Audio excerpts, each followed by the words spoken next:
समाज संगठन के समस्त पदाधिकारी कार्यकर्तागण,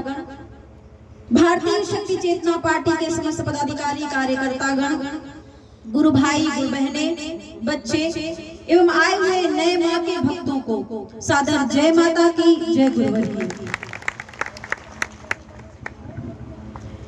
बहुत ही आनंद के क्षण होते हैं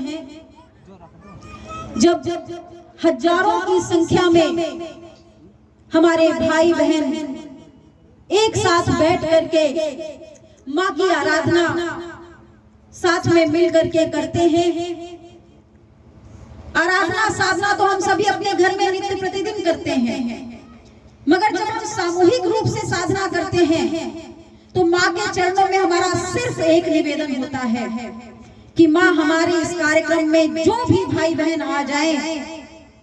जो भी दुखी सुखी चाहे कैसा भी आ जाए, गरीब हो अमीर हो, जाति भेद छुआछूत किसी भी जाति किसी भी धर्म किसी भी संप्रदाय का हो, अगर वो यहाँ आपके दर्शन करने के लिए आ जाए तो हे माँ हे गुरुवर, उसे यहाँ से खाली हाथ मत भेजना। इन कार्यक्रमों के माध्यम से हम समाज को सिर्फ एक संदेश देना चाहते हैं कि हम मानव हैं और हमारा सबसे बड़ा धर्म केवल मानवता ही है, मानवता की सेवा करना ही है। हम सब एक हैं, उस माता आदि शक्ति जगत जननी जगदम्बा की चेतना अंश है। वही चेतना वही अंश हम में आप में सब में समाया हुआ है और इन कार्यक्रमों के माध्यम से वही एकता का संदेश हम पूरे समाज को देना चाहते हैं। हम बताना चाहते हैं सभी को कि यदि यह मानव जीवन प्राप्त हुआ है तो ऐसे ही नहीं प्राप्त हो गया। शास्त्रों में लिखा है, साधु संत सभी मुनि सब चीख चीख करके एक ही बात कहते हैं कि बड़े भाग्य से यह मानव तन प्राप्त होता है, देवताओं के लिए भी यह मानव तन दुर्लभ होता है। तो यदि आपको यह मानव तन मिला है तो इसके पीछे कहीं ना कहीं उस प्रकृति सत्ता का, उस आध्यात्मिक चेतना का कोई ना कोई इशारा है, उसे समझने की आवश्यकता है। और हम तो कहते हैं मानव जीवन प्राप्त करना फिर भी एक साधारण बात है, मगर उस काल में मानव जीवन प्राप्त करना जिस काल में स्वयं सच्चिदानंद भगवान धरती पर आए हो परिवर्तन करने के लिए, क्या साधारण बात नहीं हो सकती। सभी को आत्मांकलन करने की आवश्यकता है कि ऐसी कौन सी विचारधारा है, ऐसा कौन सा संदेश है, ऐसी कौन सी ऊर्जा तरंगे हैं जो परम पूज्य योगीराज श्री शक्तिपत्र जी महाराज द्वारा प्रवाहित की जाती है कि घर के घर बदलते जा रहे, गांव के गांव बदलते जा रहे, शहर के शहर बदलते जा रहे और सबकी एक ही आवाज कि हमारा मध्य प्रदेश नशा मुक्त हो जाए, हमारा यह भारत देश नशा मुक्त होकर के पुनः सोने की चिड़िया कहलाए।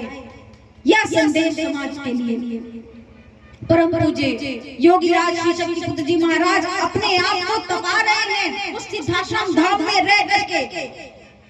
कभी बाहर नहीं जाते, साल में कभी एक आधे बार, वो भी संगठनात्मक या आध्यात्मिक किसी आवश्यक कार्य की वजह से आश्रम से बाहर जाते हैं, मगर फिर भी देखिए घर घर में परिवर्तन होता चला जा रहा है। किस कारण से? केवल एक विचारधारा के माध्यम से, केवल ऊर्जा और कृपा चेतना के कारण से। और वही ऊर्जा वही कृपा वही चेतना हम आपके गांव में भी आपके पास बांटने के लिए आए हैं।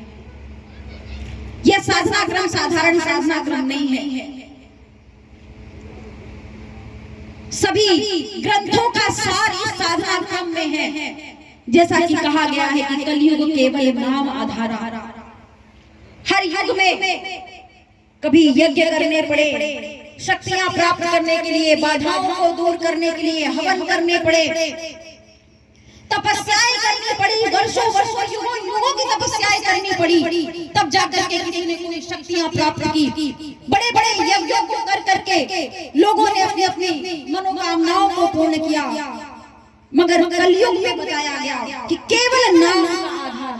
यदि आप केवल प्रकृति सत्ता का स्मरण करते हो, आपको अन्य कुछ भी करने की आवश्यकता नहीं है। यदि आपने प्रकृति सत्ता को अपने हृदय में बसा लिया और आप उनका स्मरण करने लग गए, आप उनकी साधना करने लग गए, तो इस कलिकाल में ऐसा कुछ भी नहीं है जो आप प्राप्त ना कर सको। और उसी मार्ग में परम पूज्य गुरुदेव जी ने बढ़ाया, हमें दुर्गा चालीसा पाठ के अखंड अनुष्ठान प्रदान किए। उस सिद्धाश्रम धाम में पिछले 28 सालों से दुर्गा चालीसा का अखंड पाठ चलता चला आ रहा है। और वही अनुष्ठान कभी 24 घंटे के माध्यम से, कभी 5 घंटे के माध्यम से, कभी 1 घंटे की दिव्य आरती के माध्यम से घरों घरों में कराने का संदेश आदेश गुरुवर ने दिया कि व्यक्ति अपने जीवनचर्या से समय निकाल करके, भौतिकतावाद में उलझे हुए अपने जीवन से थोड़ा सा समय निकाल करके साधना करने के लिए बैठे, माँ के उच्चारण के बीच बैठे, माँ की आराधना कृपा तरंगों के बीच बैठे, जिससे कि उसके ऊपर पड़े हुए आवरण हट सके। हम सभी आत्मा का जीवन जी रहे हैं, केवल भटक चुके हैं, केवल अपनी दिशा से अलग रास्ते पर चल चुके हैं। इसीलिए गुरुवर पुनः हमें हमारे ऋषियों मुनियों के मार्ग पर बढ़ाने के लिए आए हैं,